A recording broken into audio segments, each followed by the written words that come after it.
Hey, it's Kieran, and I'm here again with another Daily C, and today's one is called Don't Believe Your Beliefs.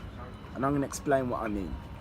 What I mean is that you can have a belief that you hold in your head about anything, and you can know to the core of your being that that thing is true, right? You can believe that someone hates you or that someone really likes you, or just anything that you believe. You can believe it so intrinsically, but just because you believe that belief does not mean that it's true. And if that belief is something negative that upsets you, you might want to have a look at it and just revisit it. Ask yourself if it's actually worth having.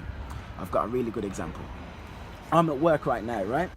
See, right now, I am on the rooftop terrace of my central London business. Well, I don't run the business, I work for the business, but whatever.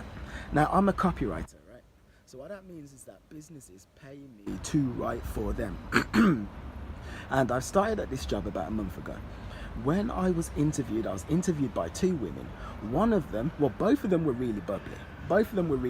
But the one in question who I'm talking about, yeah, she was bubbly in the interview. Bubbly, cracking jokes, happy, really liked me being there. Now, since I started working, her demeanour has completely changed. That bubbly demeanour has now become cold and aloof. And it's made me think to myself, has she got a problem with me? Like, is she not happy with the work that I'm doing? Or, does she just not like me as a person? She thought I was good in the interview, but now she's met me, she's disappointed.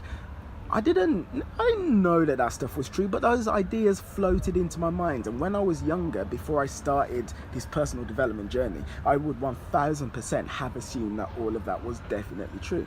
That this woman, for one reason or another, was disappointed in me, either because of my work or because of my personality or something else, and now that I'd fucked the situation. Anyway, another copywriter who started the company at the same time as me, he takes me to one side yesterday and he says, Kieran, can I ask you a question? So I said, yeah. He goes, what do you think of Jenny? It's not a name, but, for anonymity's sake, yeah, we'll call her Jenny. What do you think of Jenny? And he said, I'm asking you this, Kieran, because she was one way when she interviewed me, but now she's completely changed. And I don't know where I stand with her, and I wonder what I've done. That was exactly the same situation that I had, or I still have. So what that then means is that any thoughts or suspicions I had of Jenny disliking me for personal reasons, well, it's completely false. This is just what she's like. For one reason or another, I don't know, maybe the stuff that's going on in her life that wasn't going on when we interviewed her, maybe she's more comfortable around women than she is around men, and then as a result, she was, having the other woman in the interview allowed her to be free and bubbly, but then when it's just her and talking to a man on her own, she doesn't really like that, she doesn't feel comfortable. Maybe she just needs time to get to know people, don't know. But the assumption that I was starting to have about her disliking me, it was false. It's false. The odds of her just randomly disliking me and randomly disliking some other guy just after she's hired both of us, it's actually kind of slim. So whatever the issue is to do with her. So I challenge you to look at your beliefs and the things that you assume. So you message a girl and she doesn't message you back. Why didn't she message you back? Did she not message you back because you're a loser and she has no intention of talking to you? Or did she not message you back because she's busy? Or did she not message you back because she's shy and she doesn't know what to say to such a cool guy that's going to keep his interest and allow him to continue messaging her? Is she scared of losing you? There's any one of a billion, trillion, gazillion ways why someone could act the way that they do. If you approach a group of girls and you're talking to them and you don't think you're getting somewhere, they're not really giving you much. Why is that? Are they not giving you much because they don't like you, or are they not giving you much because they're shy?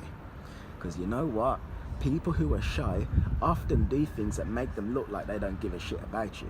That's what shy people do. Shy people, for the most part, don't want you to know that they're shy, because shyness is generally seen as a weakness. So what shy people will do is they will mask the shyness with an aloof personality, but that aloof personality can sometimes, often, most times, make them look like they don't give a shit.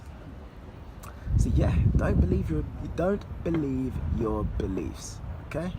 Don't believe your beliefs. Just because you believe something does not mean that it's true. And if your beliefs are something that make you feel bad about yourself, then revisit it.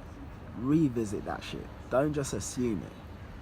But anyway, that is it from me. That is it from Kieran. Have yourselves a great day. Have yourselves an awesome day. Goodbye. Ta-ta. See you later. Au revoir. Arrivederci. Ciao. And yeah, I'll be back tomorrow. Oh, and by the way, right, if you're watching on YouTube, subscribe. If you're listening on SoundCloud, subscribe. Because I'm going to do 365 of these motherfuckers over the course of the next year. You got one coming every day. Bye.